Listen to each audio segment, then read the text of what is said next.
Hi guys, welcome back to Saving Salvage and welcome back to the episode that we get this running properly. Now in the last episode we got it running and it was a bit iffy on the right hand side bank.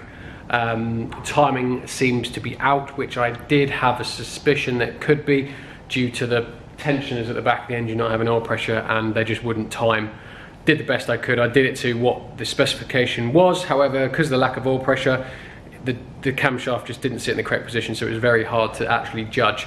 And unfortunately the case is that the timing is slightly out, so we are going to have to adjust it, and I thought I could get away with adjusting it in with the car engine in situ, but alas I cannot. I'm going to have to take the engine and the gearbox all the way back out again, which is quite frustrating. So you join me in the process of doing that basically. So as always guys, thank you very much for watching, and if you do enjoy these types of videos, please do subscribe to the channel because this has been a bit of a nightmare. But I'm dedicated. Let's crack on.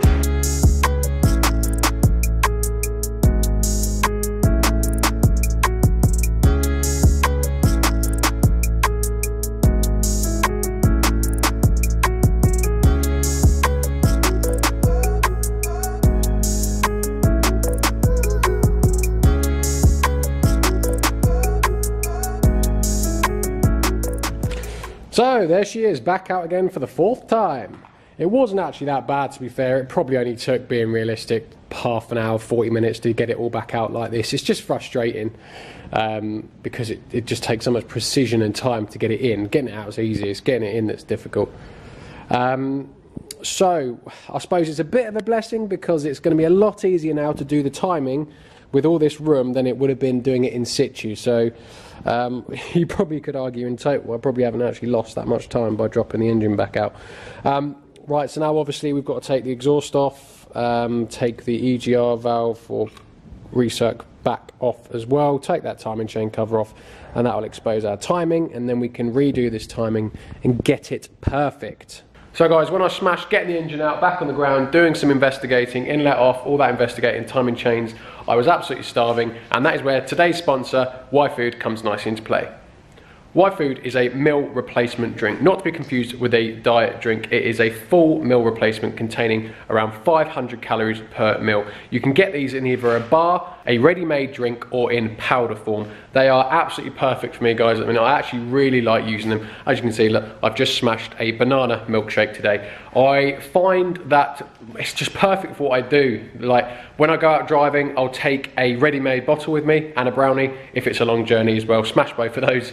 And if I'm in the workshop like today, I'll use a shake because all I've got to do is put some powder in it and go stick about 400 or 500 ml of water in, which I can do from the tap inside. So they contain all your macro and micronutrients, and they have 26 different vitamins and minerals in as well guys. So they are really healthy for you. Saves me going out to Co-op, buying a French stick or buying a ready meal sandwich that's got 7 grams of salt in, and just basically saves me time because I don't have to worry about going out. I can just quickly go to the house, put some water in, smash a shake, and then get back to working on the engine. So, and I recommend that you try the starter kit, which is the best value for money. If you click the link in my description, go over to YFood's website and you put the starter pack into your basket and add my discount code, which is salvage10, for an extra 10% off guys. So a massive thanks to YFood for sponsoring today's video. Now I'm fueled, let's get back to the Iris 4. Right guys, this video actually might be quite random because there's going to be loads of bits that I'm not going to film because obviously I've done it all before, I've filmed it many times before, so there's going to be lots of parts I'm skipping. So I'm just going to cut in on the important parts, the bits that, just to let you know what I'm doing that I haven't done already before. So you'll notice obviously engine now out, and you'll also notice inlet manifold off, and I've taken the left bank. So what I was doing, because I don't want to do this again, I don't want to have to put the engine in again, I want to know what the problem is this time round. So obviously I suspect the timing, but it might not be. I mean, I didn't have any codes for timing out, so there is the possibility that it's nothing to do with that, and it could just be another part that's failed. Which will slightly relieving on my part because that means I've done nothing wrong. But however, so the first thing I did, I took off the intake flat motors and I had a look, and I actually turned the engine over in this position with it in the car, so I could see all the valves going up and down. I've looked in the cylinder walls, there's nothing wrong with that. I've done a compression test as well So I haven't touched this side because I don't have a problem with this side, so I've left it. I have done a compression test on this bank. So I've had a look at the spec sheet, and the compressions should be, when the car was brand new, the compressions were 14 bar, and it's acceptable to go all the way down to 9 bar before it's considered a problem that needs to be rectified. So anything between 9 and 14 is acceptable. And actually, all my 4 compressions were bang on. So piston 1 was actually bang on, well, actually 14.2 bar. That's because we've got new piston rings in that one. And the other 3 were all 13.5 bar. So more than happy with that, absolutely spot on. As I say, I've had a look down cylinder 4 because that's where the noise issue is coming from. And there's no problems there, no problems with any of the valves. And I actually managed to isolate it. It is this cam chain cover that's the problem. I actually managed to turn the engine over, and I could still hear the ticking noise coming from this cover here. So I'm actually starting to think that it's not the timing, and it may be the tensioner that's the problem. Now, obviously, a lot of people are saying, well, why didn't you replace all the tensioners? Don't forget, guys, this engine has a problem with the conrod bending. It still might have other issues. I never got this engine running, so as far as I'm concerned, it was just the conrod that was the problem. There could be other issues, so I do not want to spend hundreds and hundreds of pounds to then find out that the engine is still knackered. So I need to confirm this is a viable engine before I start spending hundreds of pounds on replacing parts that potentially have no issue, like the chains and the tensioners. I mean, a full set of chains and tensioners, you're looking at £700–800 just in parts. I'm not going to spend £700–800 in parts for the engine still to be knackered. There wasn't a problem with them. I couldn't see an issue. These engines do not suffer with cam chain failure. So I'm not going to replace them if they don't look faulty. And this cam chain tensioner didn't look faulty, which is why I refitted it. So something's obviously happened. I don't know if bending the conrod has affected the cam chain tensioner. I don't know. So we're going to have to take it all back off, have a look, and I need to try and find a way of confirming it's faulty before I replace it. That is going to be the tricky part, because the only way I've been able to hear the noise is turning it over on the starter. So that may be something I've got to look at. So I'm pretty sure I found the problem. So as I was saying earlier, I've had a look at the timing, by the way. The timing is actually spot on, so there is no issue with that at all.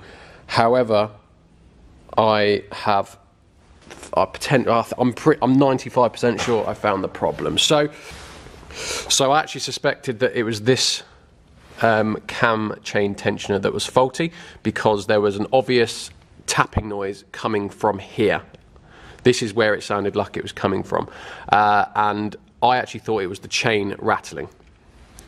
So I suspected that this cam chain tensioner was not up to scratch, and it was just a bit slack, and it was just causing the chain to rattle. However, I have news which I have feared, and I don't think it's this one. So this is going to make you laugh. I'm fairly confident that the problem is the tensioner that is in there behind the timing chain cover, that main one. Do you remember that one that was rotating and it kept popping inwards? And I was like, no, it's fine, it's just because there's a lack of oil pressure, which is why it's doing that. Yeah, I'm fairly confident that's the problem. And I'll tell you why. Because I've turned the engine over and I've got it so the tensioner is at its most slack point here. And if you look up here, the chain is really loose, look. Look. Hear that noise? Sounds familiar? I'm pretty sure that is the noise that I've been hearing with the engine running. And to confirm it, I don't know if you'll be able to see in camera, but if you see in here where this chain, can you see 2 slight indents on this cover here where the chain has been slapping against the head? I don't know if you can see it, but there are 2. Let's try and get right. I don't know if I'm going to be able to see it. It's very difficult to see, but there's basically 2 little indents on the cylinder head where the chain has been hitting it. Now that in my opinion, is the noise that I've been hearing. So what that tensioner has affected is this bank, because the tensioner is down here and it directly goes to this sprocket here, which then directly goes to this VVT unit and the chain on the cams here. So what's happening is the tensioner is going slack, it's twisting this sprocket slightly that way, which is giving me the slack on the chain here. And which is why it was very difficult to time this head up, because if you remember, every time I was doing it, it kept going back a bit. And that's because this sprocket was going forward a bit. So in hindsight, you'd have said, well, that makes perfect sense. Why didn't you change it? Well, because I always believed that it was the oil pressure that was the issue, not the tensioner itself. And as I keep saying, I don't want to throw hundreds and hundreds of pounds worth of parts at this that I don't think are faulty at the time. I'd rather know the engine's fine, then replace them. Which is obviously now what I'm going to do. It's just not ideal because I'm now going to have to take the gearbox back off again. I'm going to have to take the timing chain cover back off again. Luckily, oh no, I'm going to have to take the oil filter housing off again. It's going to, oh no, it's going to be a nightmare. I'm not going to lie to you. It's going to be an absolute, probably 5 hours work again. However, I am going to fit a new tensioner down here. I am going to replace this tensioner as well because I'm fed up of taking the engine in and out. So I'm now that I know the engine's okay, I'm going to bite the bullet. I'm going to replace this, and I'm also going to replace this chain here as well. So that is where I'm up to. Oh, I might actually replace this little guide here as well because I might have slapped around a bit. So that's where I'm up to. So there guys, there we have it. Some bad news obviously with regards to the time it's going to take me to repair this. However, it is what it is. I've just got to do it. So what I'm planning to do is I'm not going to film the repair process because essentially it's going to be doing stuff that I've already documented to you guys.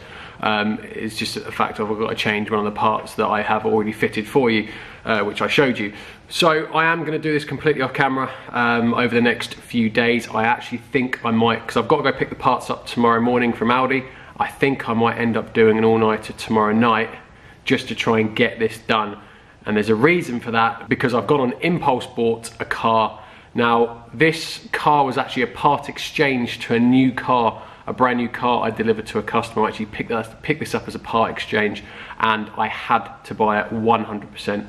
As soon as I heard about the car, this isn't a normal car.